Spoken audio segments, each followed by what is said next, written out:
नमस्कार दोस्तों, मैं अमरजीत ब्रॉडवे इमिग्रेशन सर्विसेज से। कोशिश होती है इस चैनल के जरिए आपको लेटेस्ट और इम्पोर्टेंट इन्फॉर्मेशन के साथ जोड़ के रखना। आज का हमारा जो टॉपिक रहेगा वो बहुत अहम है कि आपका नॉन एसडीएस होना कहां तक आपके वीजा को अफेक्ट करता है। क्या नॉन एसडीएस में सक्सेस रेट कम हो जाता है? इस चीज पे हमारा आज का टॉपिक रहेगा। सो सबसे पहले मैं रिक्वेस्ट करूंगा कि चैनल को सब्सक्राइब करें ताकि आप कोई भी इंपॉर्टेंट इंफॉर्मेशन मिस ना करें। सो बात करते हैं अब प्रोफाइल की। एसडीएस होना और नॉन एसडी होना, ये चीज आपके वीजा को अफेक्ट नहीं करती। इस चीज को पहले आप समझ लें क्लियर शब्दों में, फिर मैं आगे इसकी डिटेल्स और एग्जांपल्स दूंगा आपको। आपका जब भी रिफ्यूजल होगा, अगर इन लैंग्वेज एबिलिटी या इन चीजों के कारण होता है, तो उसका मेजरली दो रीजन होते हैं। एक होता है आपका प्रेजेंट एकेडमिक स्कोर जो आपका है +2 का, अगर उसके बेसिस पे आप लगा रहे हो, and second your proposed course. वो आपस में कितने लिंक्ड हैं, कितने नहीं लिंक्ड हैं। That could be one strong reason for your refusal. Now जब आप कोर्सेज लेते हो, अब उसमें ध्यान रखना है आपको क्या, कि जब आप कोर्सेज ऐसे ले रहे हो जिसमें इंग्लिश हाईली रिक्वायर्ड है, फॉर एग्जाम्पल नर्सिंग के कोर्सेज हैं, फॉर एग्जाम्पल जनरल नर्सिंग के कोर्सेज हैं, मेडिकल लेबोरेटरी के कोर्सेज हैं, डेंटल हाइजीन के कोर्सेज हैं, या अदर हेल्थ साइंस के कोर्सेज हैं, तो इन कोर्सेज में इंग्लिश हमेशा ज्यादा डिमांड की जाती है। और यहां पर अगर आप नॉन एसडीएस में लगा रहे हो तो डेफिनेटली आपको उसका इफेक्ट हो सकता है। बट ये कोर्सेज मात्र टोटल जो स्टूडेंट जाता है उसका 5% है।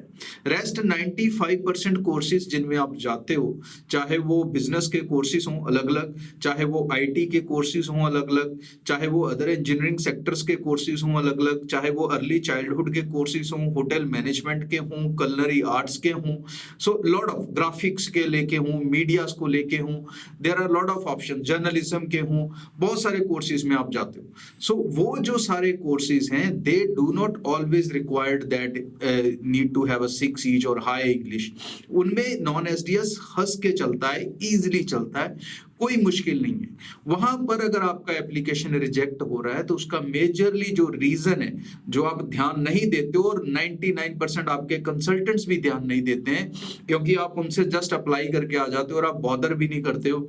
उसमें क्या देखने वाला है? देखने वाला ये है कि +2 जो आपने करी है उसमें जो आपके कोर सब्जेक्ट्स थे, जैसे कि नॉन मेडिकल का फिजिक्स, केमिस्ट्री, मैथमेटिक्स, कॉमर्स वाले का अकाउंट्स, बिजनेस, इकोनॉमिक्स, और मेडिकल वालों का होते हैं बायो, फिजिक्स एंड केमिस्ट्री।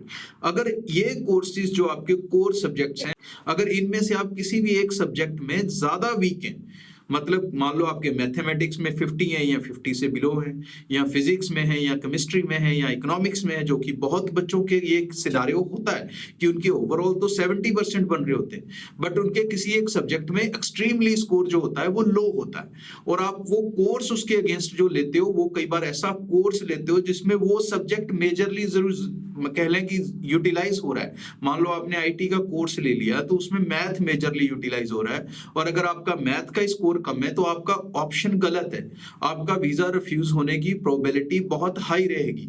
तो इस चीज को समझें, course relevancy non medical, medical सिर्फ कॉमर्स से नहीं जुड़ती, वो आपके जो कोर सब्जेक्ट्स हैं उनसे भी जोड़ना जरूरी है।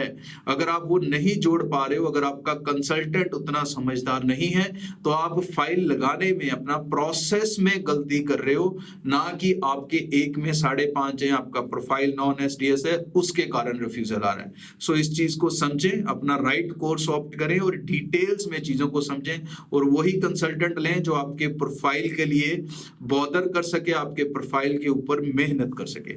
आगे भी जुड़े रहे इस चैनल के साथ नए और लेटेस्ट अपडेट्स के लिए। नमस्कार।